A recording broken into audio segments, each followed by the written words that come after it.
But in February of 1258, that light flickered and died. The armies of the Mongol Empire swept into the city and unleashed a week of brutal destruction. The libraries of Baghdad, including the House of Wisdom, were lost. Survivors told a story that still sends a chill down the spine, that the waters of the Tigris River ran black with the ink of manuscripts and red with the blood of the scholars who were slaughtered. While this account might be a legendary embellishment, the destruction itself was very real. This singular event is often seen as a symbolic end to the Islamic Golden Age, a devastating blow to human knowledge. But what if it didn't happen? What if the invaders were turned back at the city gates? What kind of world might we be living in today if the great libraries of Baghdad had survived? In the 13th century world, there was a city that held a special place in the story of human knowledge, Baghdad. At its heart was the Beit al-Hikmah, or House of Wisdom. Now, modern historians debate whether this was one giant, formal academy or a network of scholars in magnificent private libraries.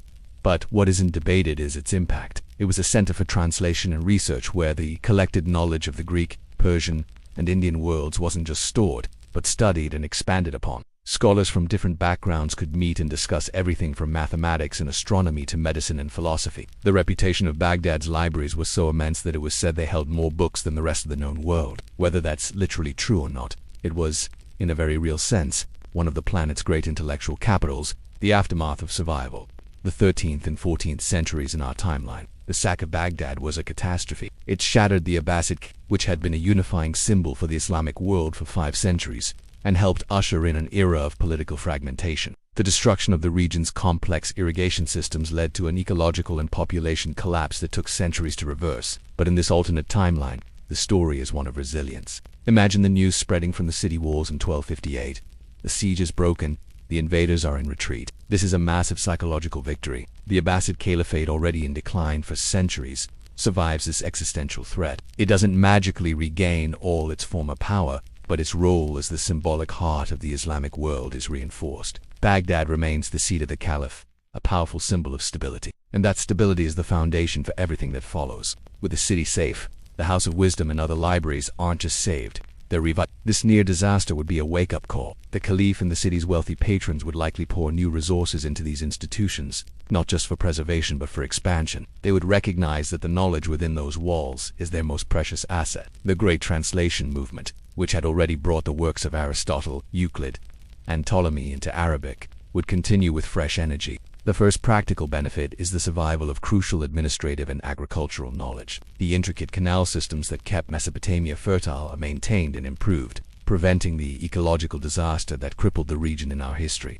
Baghdad's population remains stable and grows, attracting even more talent. It's a virtuous cycle. A stable city attracts scholars whose work in engineering, medicine, and governance helps keep the city stable. Meanwhile, Baghdad's survival sends ripples across the Islamic world.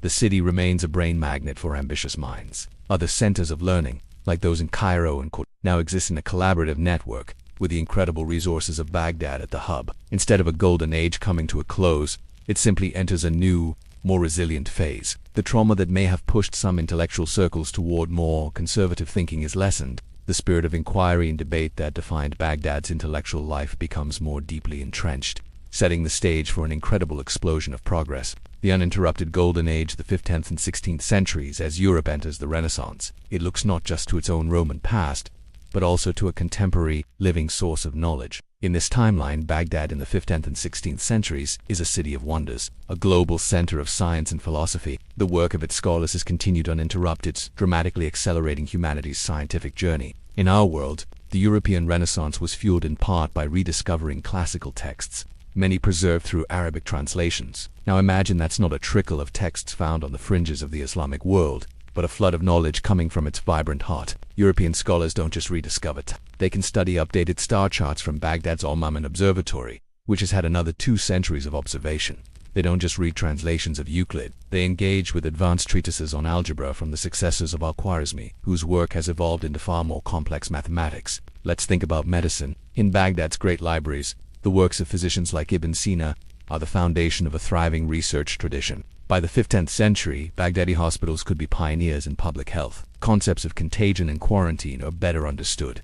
Anatomy is a respected field, and surgery is being refined. It's plausible that breakthroughs like the discovery of pulmonary circulation, made by Ibn al-Nafis in the 13th century but largely lost to the West for centuries, become common medical knowledge. This could lead to a full understanding of the circulatory system a century before William Harvey. In optics, The work of Ibn al-Haytham, a father of the scientific method, is built upon. It's not a huge leap to imagine that his experiments with lenses lead to the development of powerful telescopes and microscopes by the 1500s, not in the Netherlands, but in Iraq. Imagine astronomers in Baghdad using these tools to explore a heliocentric model of the solar system, generations before Copernicus and Galileo, perhaps avoiding the religious persecution they faced. Imagine biologists using microscopes to see bacteria, kickstarting a revolution in medicine based on germ theory. This doesn't mean the European Renaissance doesn't happen. It just looks different. It's less a rebirth and more a joining of the conversation. The flow of knowledge is a two-way street. Scholars from Italy, France, and England flock to Baghdad to study,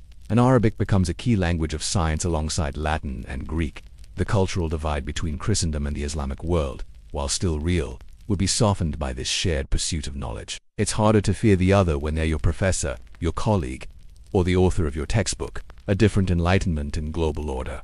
The 17th and 18th centuries, as we enter the 17th century, the scientific revolution that took root in Europe is not a solely European phenomenon. Instead, we see a global enlightenment, with powerful centers of gravity in both Europe and the Middle East. The institutions of Baghdad have now cultivated a deep, centuries-long tradition of rational inquiry. The ideas of thinkers like Ibn Rushd, who argued for the harmony of faith and reason, and Ibn Khaldun, a pioneer of sociology, are central to political thought everywhere. Ibn Khaldun's theories on the rise and fall of civilizations are studied in Paris and London just as much as they are in Baghdad, offering a powerful complement to the social contract theories of Le Rousseau. Technologically, this uninterrupted progress bears amazing fruit. It's possible that the combination of advanced Baghdadi mathematics and European mechanical skill leads to an earlier, more widespread industrial revolution. Steam power, developed from theories preserved in Baghdad from ancient engineers like Hero of Alexandria, might find its first uses not just in English mines, but in powering advanced irrigation systems along the Tigris. This completely changes the global balance of power. The Great Divergence, where the Western world surged ahead of everyone else,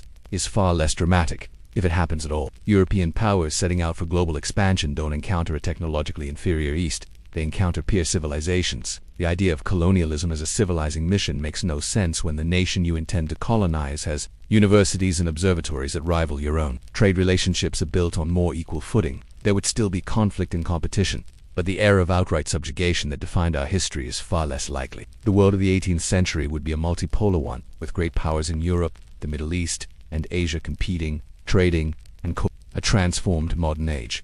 The 19th and 20th centuries entering the 19th century. This alternate world is profoundly different. The Industrial Revolution is a global event, with major industrial centers in England, Germany, and Mesopotamia. The wealth and power it generates are more evenly distributed across the globe. The map of the Middle East is unrecognizable. The Abbasid Caliphate has likely evolved into a modern state. Perhaps a constitutional monarchy blending Islamic legal traditions with Enlightenment ideas. The catastrophic drawing of artificial colonial borders in the 20th century never happens. The Sykes-Picot Agreement is simply this alone would prevent countless conflicts that have plagued the region in our history. Global conflicts, when they happen, wouldn't be world wars centered on European rivalries. The very concept of the West versus the East would be blurred. Alliances would be based on strategy and economics, not a perceived clash of civilizations. Scientific progress would continue its accelerated pace, with multiple centers of innovation working together. Breakthroughs happened earlier. Electricity might be in public use by the 1850s. The principles of flight could be cracked sooner. And critically, the groundwork for computation laid by mathematicians like having been built upon for centuries, might lead to mechanical computing devices in the late 19th century. It's not to say this world would be a utopia. Human nature doesn't change. There would still be conflict and greed, but the specific devastating cataclysms that defined our 20th century, products of a very particular imbalance of global power, are likely averted. Our cultural landscape would be richer. We would know so much more about the ancient world from the texts that survived, giving us a more complete and humbling understanding of our own past, the world we might have known. So what does our world look like today in this alternate 21st century? It's not a perfect world, but it is almost certainly more balanced and intellectually richer. Our technology might be decades ahead of where we are now, a direct result of avoiding the intellectual bottleneck of 1258 and the devastating wars of the 20th century. Space travel could be more common. Clean energy might have been a priority for much longer. Our global society would be more pluralistic. The idea that one culture has a monopoly on progress would be seen as absurd. Great centers of global influence would include not just New York and London, but also a thriving, futuristic Baghdad, a living monument to the power of knowledge. Our own digital world, our internet, would contain the full, uninterrupted wisdom of human civilization. The survival of the House of Wisdom wouldn't have solved all of humanity's problems, but it would have given us better tools to solve them. The break in the transmission of knowledge in 1258 set humanity back in ways we can only guess at. It didn't just destroy buildings. It shattered a paradigm of intellectual collaboration centered in one of the world's great cities. By saving Baghdad's libraries, we save more than just books. We save the idea that knowledge transcends borders, and that progress is a collective human project. The fall of Baghdad was a hinge point in history that sent the world down the path we now live on. But it's powerful to think about that other path. What do you think would be the biggest single difference in our world today if the House of Wisdom had survived? Let us know your thoughts in the comments below. The story of our past is written, but the what-ifs help us understand just how fragile that story is, and how different choices could have built a completely different world. If you enjoy exploring these make sure to subscribe and hit the notification bell so you don't miss our next journey into the past that never was. Thanks for watching.